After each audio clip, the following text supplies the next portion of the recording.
Hello，大家好，我係 Anson， 我係 Stylist 嘅創辦人。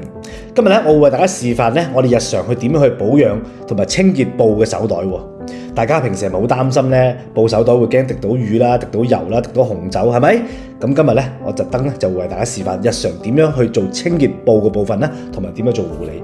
咁你會見到呢個袋咧係一個 vintage 嘅 Hermes 嚟嘅，咁有布啦，亦都有鱷魚皮喎。咁基本上呢度咧有幾大流程，布嘅部分兩大，一清潔，第二上防水好重要。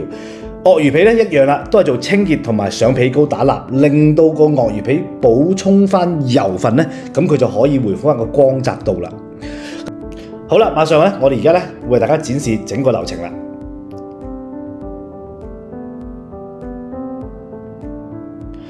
好啦，首先咧，我哋會用到我哋呢隻 Stylist 嘅 Cleaner Shampoo 泡沫清潔劑。咁呢個產品咧，基本上咧係好好用嘅，因為佢本身咧個係比較溫和啦，亦都可以好多時候咧都會喺唔同嘅 material 都可以用嘅，布啦、皮都可以用嘅。咁簡單，你見到咧，基本上我哋擠出嚟係啲 bubble 嚟嘅，然之後咧擠落個刷度，直接咧就可以喺個布面上面咧就可以去做一個清潔處理嘅啦。咁你見到好多泡泡啦，係咪？呢個產品個好處就係你清潔完之後咧，佢係唔需要用過水嘅，因為佢嗰啲 bubble 咧，其實佢喺度不停喺度吸收緊嗰啲污漬，將佢索出嚟。然之後你清潔完之後啦，你就攞條毛巾抹走嗰啲泡泡，基本上就已經完成咗呢個清潔嘅 process 㗎啦。但由於時間關係咧，我只會示範呢一面俾大家睇嘅啫。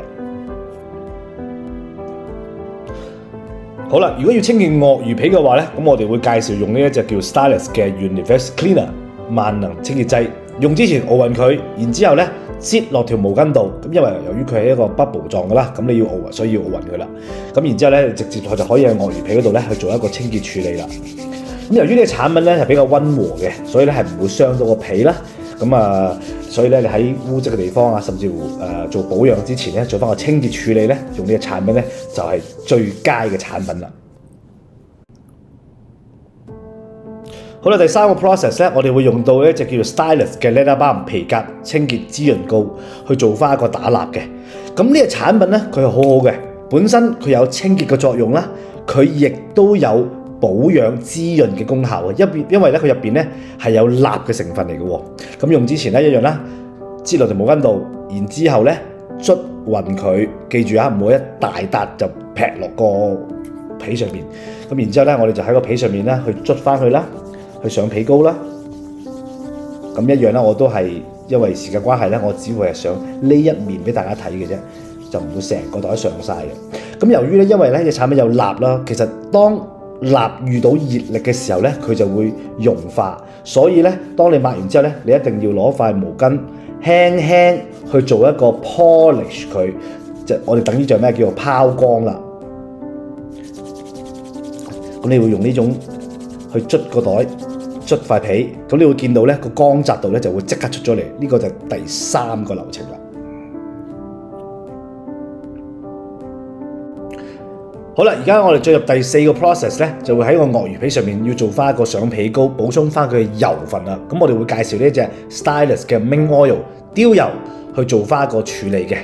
咁啊，用之前咧，咁啊打開佢啦，然之後攞塊海綿飲一飲，唔好太多啊。然之後咧就可以直接喺個鱷魚皮上面咧去做翻一個上皮膏，咁啊捽勻佢啦。咁當然啦，我哋都係只係做一部分嘅啫。咁嗱，你會見到咧，其實好明顯嘅而家。即刻光澤咗㗎，因為鱷魚皮咧，其實最需要咧係補充油分，因為如果你冇補充油分咧，其實佢就會好暗啞啦。咁你基本上咧，你做完呢一個 process 咧，你會見到鱷魚皮嘅部分咧係靚晒嘅。好啦，如果布嘅部分咁點啊？其實布大家最擔心就係滴到水啦，或者落雨嘅時候淋到啲雨水，係咪？咁所以咧一定要需要做翻一個 waterproof。咁我哋會介紹我哋呢支 Stylist 嘅 Protector 防水噴霧。咁當然啦，呢啲產品咧佢有壽命最長得1個月左右到嘅啫。但係如果你話想耐啲嘅話咧，大家就可以了解我哋嘅 Stylist Pro 嘅 service， 因為 Stylist Pro 又可以防水啦、防油啦、防酒漬比較嚴重嘅污漬，同埋可以保持到係1年嘅最長。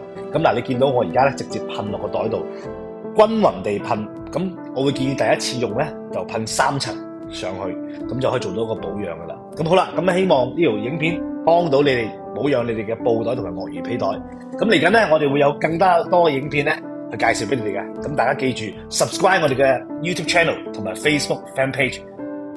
咁期待下一次咧，再可以同大家分享多啲日常嘅保養知識。拜拜。